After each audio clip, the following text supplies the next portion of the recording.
আমাদের গল্পের নায়িকাতে ভার্সিটির গেটের সামনে সিনিয়রদের খপ্পরে পড়ে বাচ্চাদের মতো কাঁদছে। এমন সময় মেলি কণ্ঠস্বর শুনে তাকালো জিয়ন জাঙ্কুক। তখনই যেন ওর মনের মাঝে অন্যরকম ভালো লাগা কাজ করলো। এর ভেজা চোখ, নাকে কান্না আর রক্তচাপার নাই ফুলে পেঁপে ওঠা অধর দেখে হারিয়ে যায় জিয়ন জাঙ্কুক। সানগ্লাস ভেদ করে চেয়ে রইল জাঙ্কুক। দলের বাকিরা ভেবাচাকার মতো তাকিয়ে আছে এই দিকে। কি এমন বলেছিল মেয়েটাকে? একটু প্রপোজ করেই দেখাতে বললো, তার জন্য কেঁদে কেটে এমন হিসকি তুলবে? সকলে একে অন্যের মুখ চাওয়াচাই করে বলল, আরে এই মেয়ে তো ছিচকা দিলে, কিছু বলিনি তাতে এই অবস্থা, আর বললে কি করবে? আরে কাঁদলে কি মাফ পাওয়া যাবে নাকি? হাতে করে প্রপোজ না করলে এখান থেকে যেতেই দিব না। এক একজনের এক এক রকম কথাই তার কান্না যেন থামে না। সে ভয়ে চুপচাপ দাঁড়িয়ে আছে।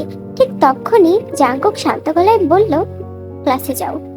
পাশ থেকে জাঙ্কুকের ফ্রেন্ড ইয়োনো উদ্বিগ্ন হয়ে বলে উঠল, জাঙ্কুক তুই? জাঙ্কুক হাত উঁচিয়ে থামিয়ে দেয় ওকে। ফের থেকে বলল, যাও। এমন সুযোগ পেয়ে ছুট লাগালো তেই। জাঙ্কুক এক ধ্যানে চেয়ে দেখলো ওর কোমরে এঁকে বেঁকে দুলতে থাকা লম্বা বেলুনিটা। এদিকে বন্ধুরা সবাই জড়সড় হয়ে জাঙ্কুকের ওপর হামলে পড়লো। তাদের দলনেতা বন্ধু কিনা মেয়েটাকে যেতে দিল, কি রহস্য এর পেছনে? তবে জাঙ্কুকের মুখ থেকে একটা শব্দ নিঃসৃত হলো না। সে চুপচাপ বাইককে হেলান দিয়ে দাঁড়িয়ে রইল। পরের দিন ঝুম বৃষ্টি নেমেছে আকাশে। জাঙ্কুকের বাইকের তেল শেষ। বিরক্ত হয়ে রাস্তার এক কোণায় দাঁড়িয়ে রইল সে। বাইক ভিজছে, সাথে নিজেও। পরনের শার্ট ভিজে চুপে চুপে হয়ে মিশে গিয়েছে গায়ের সাথে। ঠিক তখনই মাথার উপর ছাতা ধরলো কেউ একজন। শৈলে বৃষ্টির ফোঁটার স্পর্শ না পেয়ে তাকালো জাঙ্কুক। একদম পাশে তেকে দেখে চমকে গেল। তের পায়ে বৃদ্ধাঙ্গুলে ভর করে উঁচু হয়ে ছাতাটা ধরে আছে। জাঙ্কুক লম্বা হওয়ার কারণে মাথা অব্দি হাত নিতে ভারী কষ্ট হচ্ছে তার। জাঙ্কুক দেখবে দেখ বলে তাকিয়ে রইল। মেয়েটা এখানে কেন? সে প্রশ্ন অব্দি করলো না। চোখের ইশারায় বোঝালো ছাতাটা ধরতে। জাঙ্কুক অবুঝ বালকের ন্যায় ছাতার লাঠি হাতে নিল। সঙ্গে সঙ্গে তার পাশে দাঁড় করানোর রিকশায় ব্যস্ত ভঙ্গিতে উঠে বসলো। রিকশায় বসে মুচকি হাসলো খানিক। এতে যেন জাঙ্কুকের ইহজগৎ উল্টা পাল্টে যায়। গতকাল মেয়ের কান্না দেখে এক অবস্থা হলো, আর আজ হাসি। রিকশা সামনে থেকে চলতে শুরু করলে হুঁশ ফিরল জাঙ্কুকের। পরক্ষণে ঠোঁট বাঁকিয়ে হাসলো। মাথার চুলে লেপটে থাকা পানিগুলো ঝরালো হাত দিয়ে। রাতের বেলা জাঙ্কুকের কোনো মতেই ঘুম আসছে না। বারবার চোখে ভাসছে তার প্রেয়সীর সেই মায়াবী মুখখানা। কি একটা অবস্থা! কলেজের সবচেয়ে বড় বখাটে ছেলে জিয়ন জাঙ্কুক কিনা এই মেয়ের প্রেমে পড়ে গিয়েছে। এই মেয়ে তার বুকটা উথাল পাথাল করে দিচ্ছে। আমি তোমায় ছাড়া কিছুতেই আর থাকতে পারবো না তেই। I need you so much. I need you so much in my life. কিছুদিন পর তে ক্লাসরুমে বসে ক্লাস করছিল। এমন সময় বইয়ের মধ্যে চিঠি পেল। সে এক মস্ত বড় গোটা হাতের লেখার চিঠি। পুরোটা পড়ে মেজাজ বিগড়ে গেল তের। কাগজটাকে দুমড়ে মুচড়ে জানালা থেকে ছুঁড়ে ফেললো তেই। দুর্ভাগ্যবশত গিয়ে পড়লো জাঙ্কুকের মাথায়। বিষয়টা দেখেই জিভ কাটলো তেই। জাঙ্কুক তাকানো মাত্রই বসে পড়লো লুকানোর উদ্দেশ্যে। অথচ জাঙ্কুক তাকে দেখে ফেলেছে। সাথে ইয়োনো ছিল। জাঙ্কুক আগ্রহ নিয়ে কাগজটা খুললো। ভাঁজ খুলে পড়তে পড়তে বুঝলো প্রেমপত্র এটা। প্রথমে ভেবেছিল তে লিখেছে জাঙ্কুককে। এমন হলে মন্দ হতো না। মেয়েটাকে জাঙ্কুকও যে ভালোবাসে। তবে চিঠির ঠিক শেষে ছেলেটির নাম দেখা হয়ে সকল উত্তেজনা যেন মাটি হয়ে গেল। ভাই, প্রেমপত্রটা সেকেন্ড ইয়ারের কায় দিয়েছে। হাতের লেখা এত খারাপ, ও নাকি আবার কলেজে পড়ে বলে ইয়োনো হাসতে লাগলো। আর জাঙ্কুক চুপচাপ নির্বিকার হয়ে রইল। রাগে যেন শরীরটা জ্বলে যাচ্ছে। কলেজ ছুটি হলে কাই তার পিছু নিল। চিঠির জবাব চাই সে। বিনিময়ে কটমট করে তাকালো তেই। তবে কাই তো হাল ছাড়ার পাত্র নয়। সে পাত্তা না পেয়ে তার হাত ধরলো খপ করে। তার অন্তরাত্মা যেন শুকিয়ে গেল নির্জন রাস্তায়। কাই কোনরূপ অসভ্যতা করার আগেই বুদ্ধি করে জোরে সোরে কামড় বসালো ওর কবজিতে। কাই তো ব্যথায় হাত ছড়াতেই এক ছুটে পালিয়ে গেল তে। টানা 2 দিন ভার্সিটিতে গেল না তে। কাই কি শোধ তুলবে না? নিশ্চয়ই তুলবে। তবে 3 দিনের অ্যাসাইনমেন্ট জমা দেওয়ার জন্য বাধ্য হয়ে হাজির হলো তে। আতঙ্কে ভেতরটা থরথর করে কাঁপছে তখন। অথচ গিয়েই শুনলো চমকে দেওয়া খবর। কারা যেন 2 দিন আগে ছেলেটাকে কেলিয়ে অবস্থা খারাপ করে দিয়েছে। ছেলেটা এখন হসপিটালে ভর্তি। এর অবাক লাগেনি। ছেলেটা আসলে অতিরিক্ত বেয়াদব। নির্ঘাত কোথাও অসভ্যতামি করতে গিয়ে কেলানি খেয়েছে। তের ভয় এক মুহূর্তেই চলে গেল। আসলে দেশে এমন ঘটনা ঘটার পরই জাঙ্কুক সবটা জানতে পেরে যায় এবং সেই কায়ের এমন অবস্থা করে। কাইকে প্রচুর শাসায়। আমার জানের দিকে নেক্সট টাইম তোকে যদি দেখি চোখ তুলেও তাকাতে, তোর চোখ আমি রাখবো না কাই। আর তুই কিনা ওর হাত ধরেছিস, সেটা শাস্তি তোকে পেতেই হবে। She is mine, only mine. আজ 1 বৈশাখ। সেই উপলক্ষে ভার্সিটিতে বড় করে অনুষ্ঠানের আয়োজন করা হলো। ছেলেরা পাঞ্জাবি, মেয়েরা শাড়ি পরলেও তে হাজির হলো সাদামাটা সালোয়ার কামিজ পরে। জাঙ্কুক তখন দেওয়ালের সাজসজ্জায় ব্যস্ত। অথচ এত কিছুর মধ্যেও তেকে ঠিকই লক্ষ্য করেছে। ভীষণ কৌতূহলে ভ্রু কোঁচকালো সে। মেয়েটা শাড়ি পরেনি কেন? টিকতে না পেরে কাছের বন্ধু ইয়োনুকে পাঠালো জাঙ্কুক। তে তখন স্টেজের নাচ দেখতে ব্যস্ত। ইয়োনুদের পাশে দাঁড়িয়ে মিষ্টি করে জানতে চাইল, শাড়ি পরনি কেন তে? তে অল্প হেসে মাথা নিচু করলো। জাঙ্কুক তখন এদিকেই তাকিয়ে। তে কোনো কথা না বলায় ইয়োনুকে ইশারা করলো চলে আসতে। কথা না বাড়িয়ে ফিরে এলো। শুধু মন খারাপ করে দাঁড়িয়ে থাকলো তে। তার ঘন্টা খানেক যেতে না যেতেই তের কাছে ফিরে এলো ইয়োনু। কাছে একটা শপিং ব্যাগ, ঠোঁটের কোনায় চওড়া হাসি নিয়ে বলল, এটা তোমার। এক ঝাঁক প্রশ্ন নিয়ে ব্যাগ খুললো তে। ভিতরে লাল হাফ সিল্কের শাড়িটা দেখে বিস্ময় নিয়ে তাকালো। বড় ভাই হিসেবে ছোট বোনকে একটা উপহার তো দিতেই পারি, তাই না? তে নির্বাক হয়ে চেয়ে রইল শুধু। এরপর মুচকি হেসে ওপর নিচ মাথা নাড়ালো। প্রশান্ত শ্বাস ফেললো জাঙ্কুক। কিছুক্ষণ পর তে ভার্সিটির ওয়াশরুম থেকে শাড়িটা পরে বের হলো। জাঙ্কুক তো তেকে দেখে অবাক হয়ে তাকিয়ে রইল। এত সুন্দর মানবী জগতে দুটি নেই, হয়তোবা থাকতেও পারে, তবে জাঙ্কুকের ভালোবাসার মানুষটি তার কাছে সবচেয়ে বেশি সুন্দরী। সেদিনের পর থেকে দিন যায় মাস যায়, আর জাঙ্কুকের ভালো লাগা ধীরে ধীরে প্রকট হয়। তার শান্ত আর ভীরু চাহনি এলোমেলো করে দেয় জাঙ্কুককে। জাঙ্কুকের বুকে যেন ঝড় তোলে। দিন দিন অনুভূতিগুলো যেন আরো মাথাচাড়া দিল খুব। আজ ভার্সিটিতে এসেই তে দেখলো ভার্সিটিতে বিশাল ঝামেলা হচ্ছে।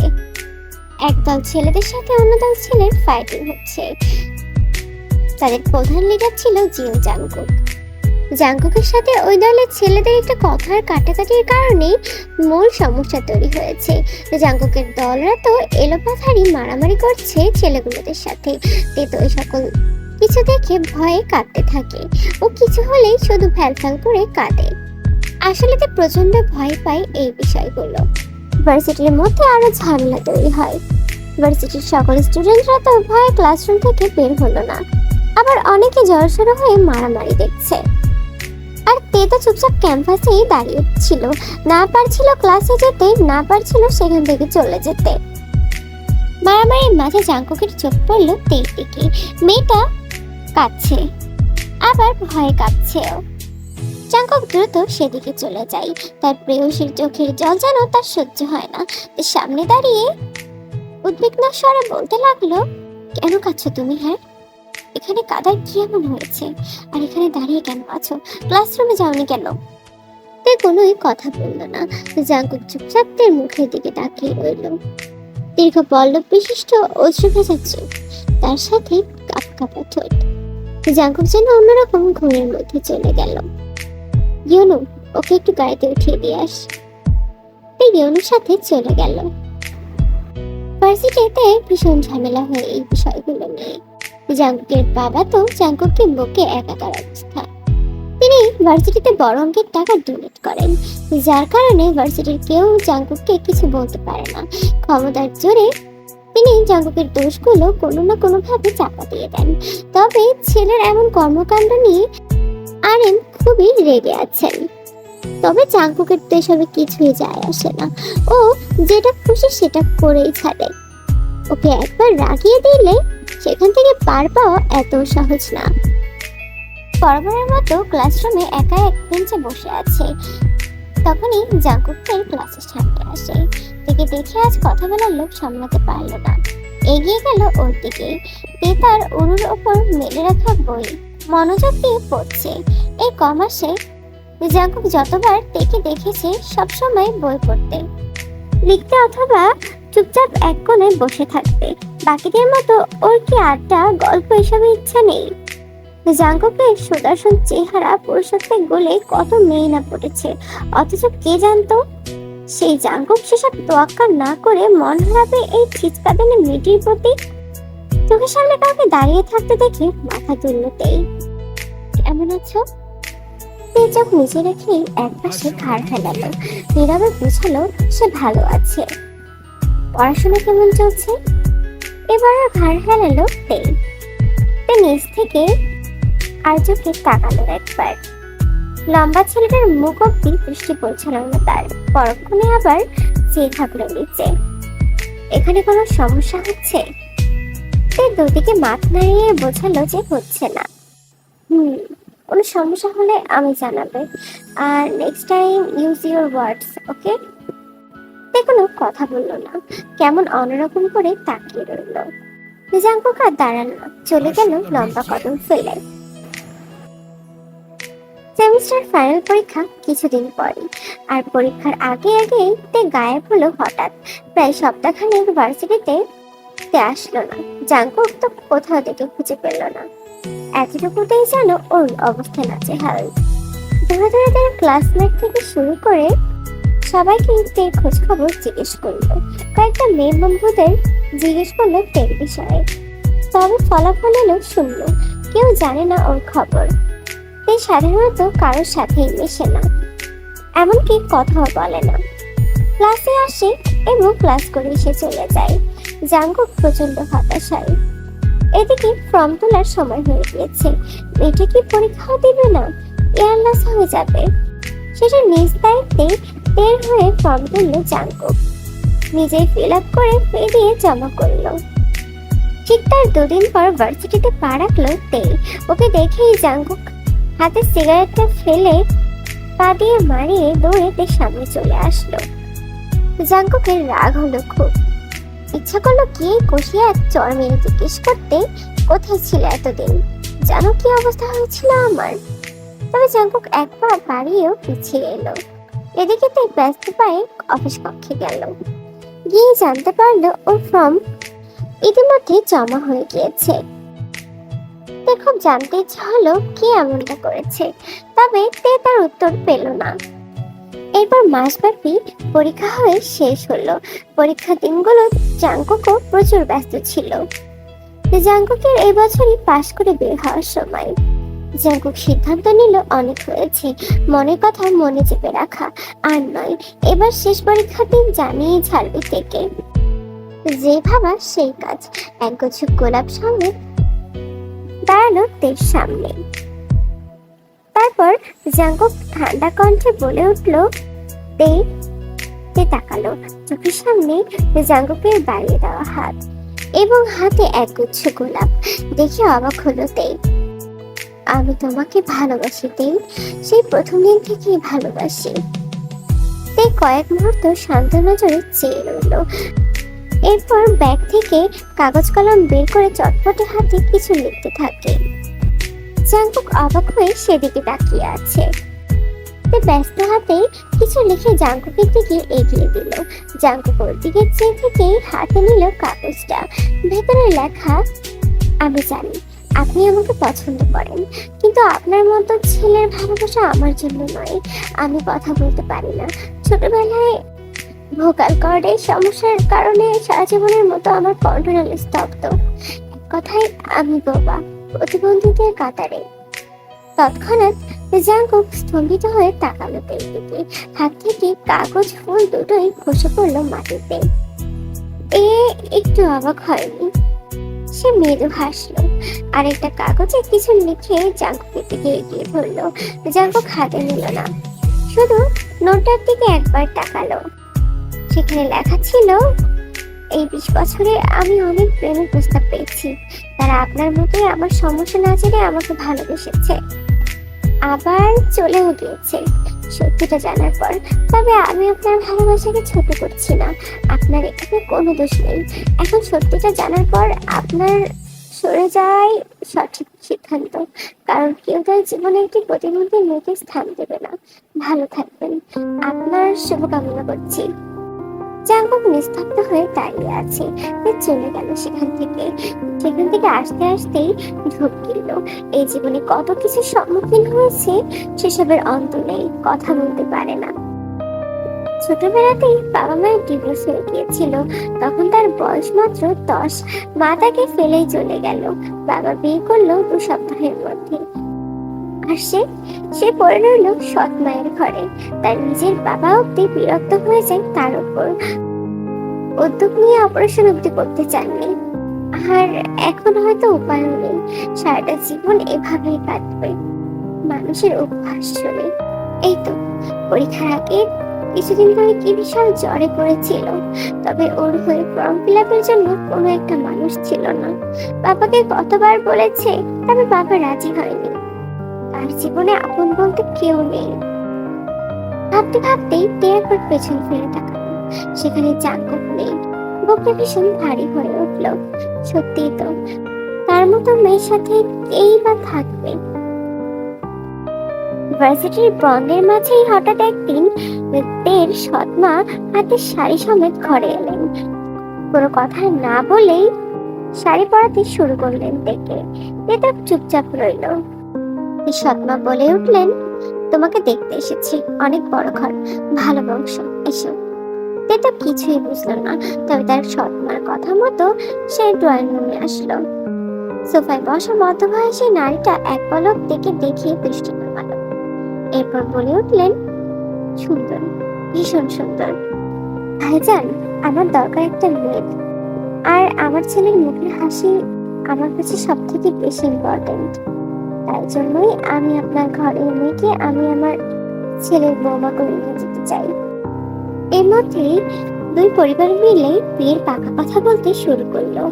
এর মস্তিষ্কে কিছুই আসছে না, সম্পূর্ণটা এলোমেলো লাগছে। ওর বিয়ে হবে অথচ ওর ছেলেকেই চেনে না, দেখেনি কখনো। আমার মতো এমন একটা মেয়েকে জেনে শুনে কে বিয়ে করতে চাই, আমি কিছুই বুঝতে পারছি না। এরপরে বিয়ের দিন এগিয়ে আসলো। তো কিছুই বুঝতে পারছে না, তার কোনো প্রশ্নের উত্তর পাচ্ছে। বিয়ের দিন তিনি খুব সুন্দর করে সাজিয়ে সেখানে নিয়ে যাওয়া হয় এবং বিয়েটাও হয়ে যায়। তবে এখনো দেখেনি যে ওর কার সাথে বিয়ে হয়েছে।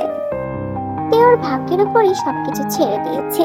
ভাগ্য এখন ওকে যেখানে নিয়ে যাবে ও সেখানেই যাবে, এছাড়া ওর কোনো উপায় নেই। এই মুহূর্তেই বাসর ঘরে বসে আছে তেই, রুমের চারপাশটা ঘুরে ঘুরে দেখছে।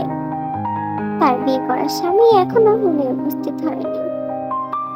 এর মাঝে হঠাৎ দরজায় খটখট আওয়াজ পেয়ে সেদিকে তাকাতেই অবাকের চরম সীমায় পৌঁছে গেল।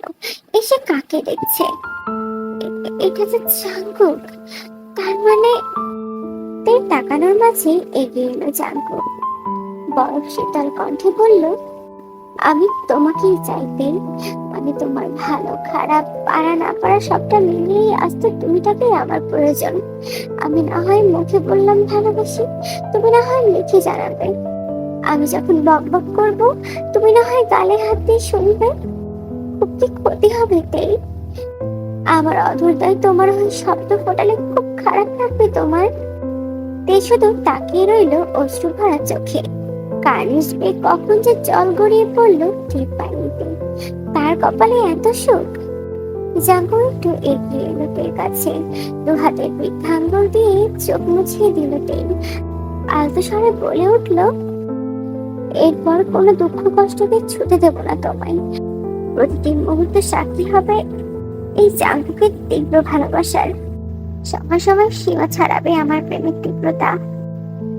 কথাটা শুনেই তে জাঙ্কুককে জড়িয়ে ধরলো, ইশারায় বুঝালো সেও জাঙ্কুককে ভালোবাসে। এরপর জাঙ্কুক চুমুকে দিল টেক ঠোঁটে। চুমু আর গভীর থেকে গভীর হতে লাগলো। দুজনেই ডুব দিল এক ভালোবাসার সমুদ্রে।